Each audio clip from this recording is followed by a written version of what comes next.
Битва за Донбасс началась на первый взгляд странно. Ее начали, не дожидаясь конца битвы за Мариуполь, не дожидаясь возможности высвободить как силы, так и каналы снабжения. Военные эксперты, владеющие русским языком и знакомые с нашей культурой, видят тому единственную причину, которая была очевидна с самого начала – дедлайн к 9 мая. Ко Дню Победы нужна победа, а не бесконечный кровавый спектакль, поставляющий трупы без какой-либо внятной цели. Пусть уже не Киев, но хоть что-то нужно взять. Именно в таких деталях ярко проявляется истинный генезис российской власти. Любой из государей и императоров, с которыми равняет себя Путин, 10 раз бы подумал, прежде чем назначать смертоубийство на Страстную Седмицу, последнюю неделю перед Пасхой. Одну из важнейших недель в православном календаре, где каждый день идет с приставкой «Великий». А вот для мелкого советского номенклатурщика идея отличиться к празднику – это святое. Истово креститься и свечку держать – дело нехитрое, но советский аппаратчик всегда останется советским аппаратчиком. И вот, начата битва, сражение, чтобы достичь победы ко Дню Победы.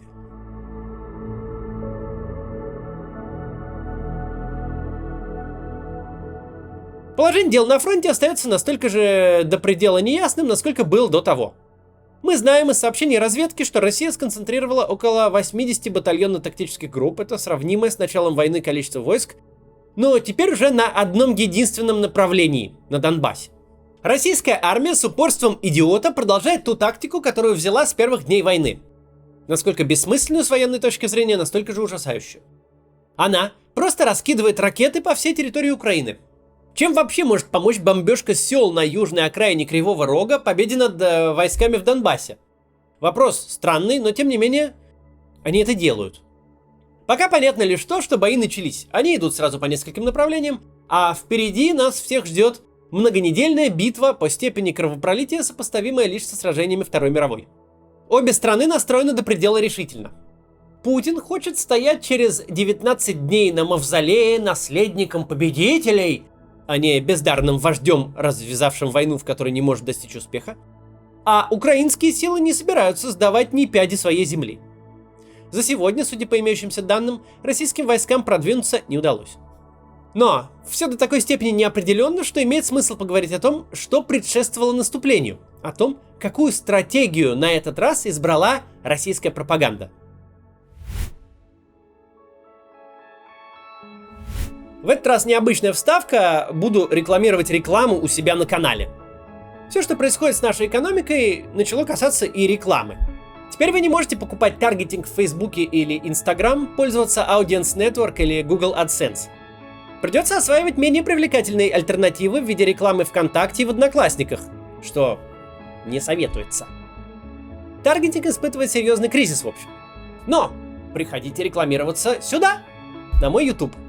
Это никакие санкции не отберут, разве что ресурс у нас заблокируют. На моем канале реклама работает эффективнее, чем у многих других блогеров, и еще до санкций ее эффективность на вложенный рубль была существенно выше, чем в стандартную рекламу через Google. Ну, а сейчас туда и вообще ничего нельзя вложить, так что вот.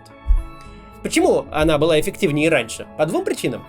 Во-первых, ролики на моем канале выходят ежедневно, за счет большого количества слотов мы можем удерживать низкую цену.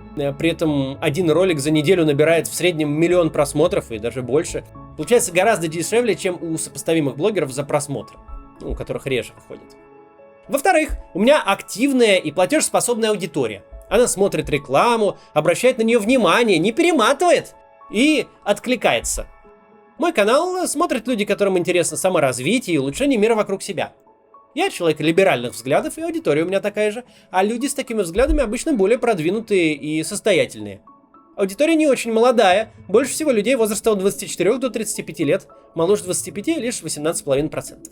Почти все наши рекламодатели возвращаются после первой покупки, а несколько кейсов вышли так успешно, что даже попали в презентации на рекламной конференции. Вы можете стать следующим успешным кейсом в нашей практике. По всем вопросам пишите на почту, она в описании. Ну и еще, кроме всего прочего, размещая у нас рекламу, вы поддерживаете неплохую редакцию. Вот так. Ну все, вернемся к ролику. Пропаганде нужно решить очень сложную задачу. Вывести себя из того тупика, который был создан ее же руками. Слишком перекормлен зритель, слишком перегрет. И очень нехорошо для такого перегретого зрителя выглядит ситуация, в которой не Россия Киев взяла, а Украина Москву потопила. Выход был найден, и он, надо сказать, ожидаемый. Официальная теперь версия такова. Мы вовсе не проигрываем войну. Мы просто все это время вели ее в полсилы. Берегли наших братьев-славян. Но вот сейчас, когда по-хорошему они не понимают, и когда на их стороне весь блок НАТО, вот сейчас-то мы вдарим так вдарим. Проще всех это сформулировал Рамзан Кадыров. Вот сейчас начинается конкретная спецоперация, сейчас будут конкретные результаты, они сами напросились, так скажем, украинцы, сейчас начнется конкретная спецоперация и будет хорошие показатели, хорошие результаты. Так что желаем удачи нашим бойцам, нашим бойцам. И если еще вдруг не смог сбежать, бегите, оставьте свои позиции, бегите, где федеральные и российские войска, вас примут там и накормят, напоят. По словам пропаганды, конкретного результата нет не потому, что нет конкретных целей и задач, не потому, что нет сил для достижения военного результата, не потому, что армия оказалась сборищем полуголодных мародеров, непригодных к боевым действиям, и не потому, что война ведется спешно перекованными на контракт срочниками, фактически подростками. Нет, конкретного результата нет, потому что до этого Украину мы жалели, а сейчас теперь не будем. Эту мысль в разных формах повторяют совершенно все рупоры пропаганды, вплоть до режиссера Бортко. За Москву, дескать, ответите, шутки, мол, кончились. Крейсер «Москва» — это абсолютный повод для войны, 100%. Это флагман наш. И здесь думать нечего. Здесь нужна ответка, но какая? Ее нужно придумать.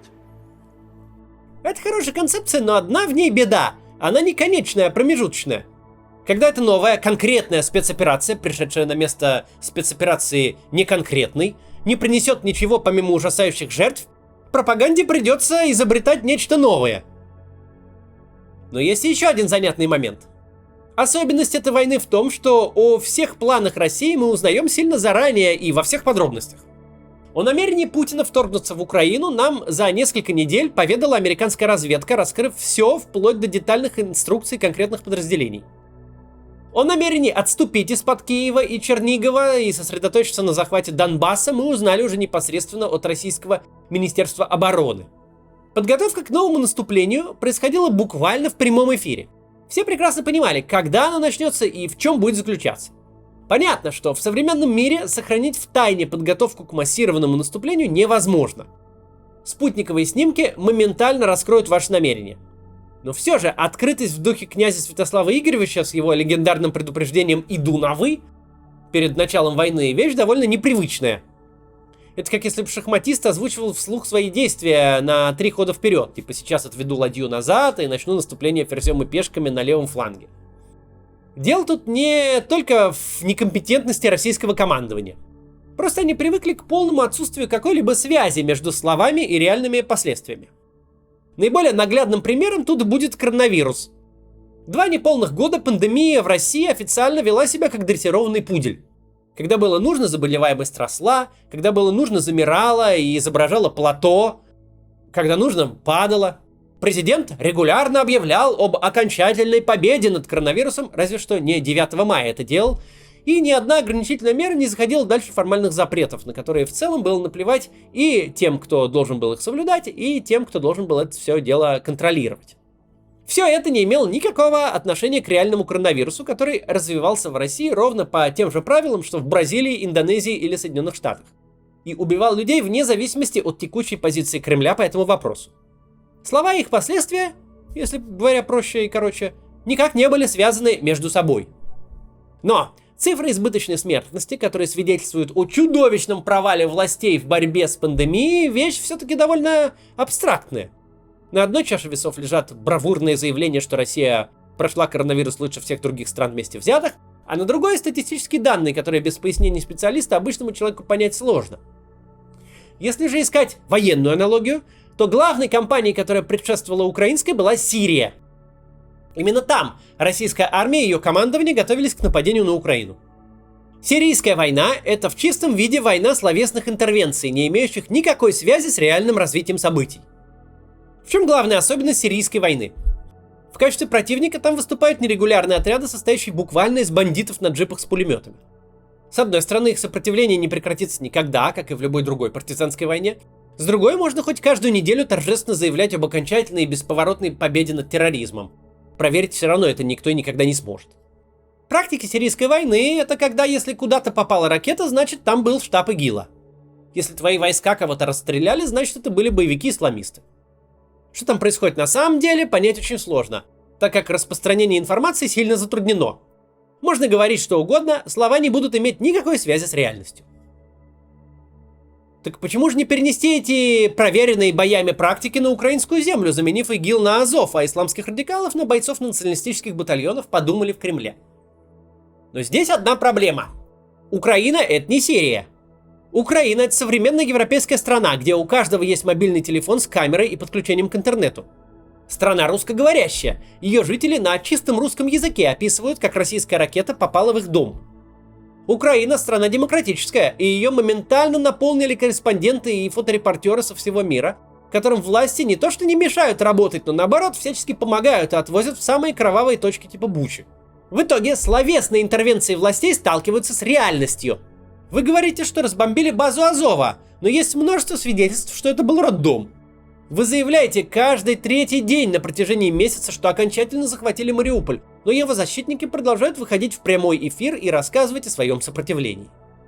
В случае с этой войной у российского руководства никак не получается формировать реальность с помощью словесных интервенций. Сколько ни говори халва, слаще не становится. Сколько ни утверждай, что спецоперация идет по плану, но в это уже не верят даже топовые пропагандисты. И вот Владимир Соловьев критикует Министерство обороны за гибель крейсера «Москва». С каких это пор боевой корабль боится ракетного удара, когда у него стоит комплект, позволяющий ему бороться с такого рода ударами? Что, что-то было не активировано? Хорошо. Даже удар двумя ракетами. Возник пожар боекомплекта. А что у вас с противопожарной системой? Объясните мне, пожалуйста.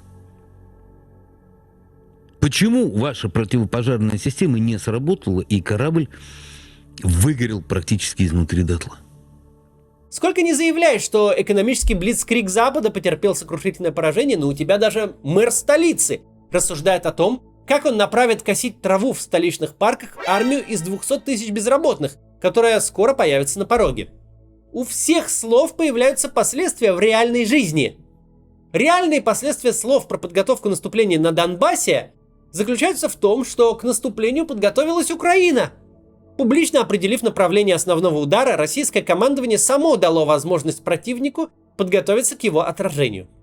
А это значит, что грядущая битва за Донбасс будет очередным кровавым преступлением, которое унесет тысячи жизней украинских и российских военных, мирных жителей без всякой внятной цели и причины. Тем временем Олег Тиньков, российский бизнесмен и основатель банка имени себя, выступил с самым радикальным заявлением среди всех представителей российской элиты за все время войны. Он назвал российскую армию говноармией, назвал тех, кто рисует знак Z, дебилами, и заявил, что 90% россиян против войны. Понятно, что Тиньков прежде всего хочет избежать санкций для себя лично и для своего банка. Тот факт, что на россиян за намного меньшее накладывают административные штрафы, Тинькова не сильно пугает. Во-первых, он сам за границей, во-вторых, штраф 50 тысяч рублей вряд ли станет для него серьезным ударом.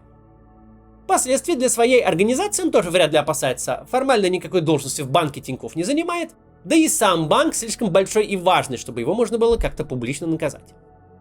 В общем, стоит зафиксировать. Это первый случай, когда основатель системообразующего российского банка публикует настолько вызывающее и эмоциональное заявление. И не просто основатель, а многолетний союзник Кремля, который натуральный язык стесал с идеей о том, что Россия – отличная страна для бизнеса, а Путина нужно вообще короновать. Но, как бы не были нам интересны подвижки в сознании еще вчера до предела системных людей, сейчас главная тема не это. Главное то, что в следующей неделе Украине придется столкнуться с кровавой вакханалией. С вакханалией, основная причина которой уязвленное самолюбие одного человека. Человека, который загнал себя в угол, который не может выиграть и не может себе позволить проиграть. Который на месте триумфальной победы, подогнанной под военный праздник, имеет унижение, сплошные потери и никакой компенсации. Нужно помнить, что Украина не просто не та же, что в 2014 году. Это уже все поняли. Но она и не та же, что была до 24 февраля 2022 года. Пока Россия гуляет, как в последний раз, сжигая массу техники и вооружения, сжигая часто безвозвратно, ведь в условиях санкций восстановление будет отчасти очень сложным, а отчасти вообще невозможным, Украина с каждым днем лишь усиливается. Буквально в момент записи ролика Пентагон, не вдаваясь в детали, сообщил, что Украина уже получила боевые самолеты от стран-союзников Соединенных Штатов. Танки, бронеавтомобили, ракеты, амуниция. Со всего мира в Украину стягивается оружие. То есть, вопреки обычному течению обычной войны, Украина с течением времени только укрепляет свой военный потенциал. Война для России с каждым днем становится тяжелее. Но дело не только в танках и самолетах, дело в чем-то большем. Украинская армия ощутила вкус победы. То, о чем никто и не думал еще месяц назад, уповая на дипломатию. Большая военная победа Украины над Путиным потихоньку становится общим местом в экспертных дискуссиях. Второй этап, как его называет пропаганда, самым удивительным образом начинается с худших для Путина позиций, чем первый этап. Все его прошлые жертвы не ослабили противника, а укрепили. Ушли в никуда. Это малое утешение на фоне той крови и тех жертв, что несет Украина. Но это дает надежду. Вот. До завтра.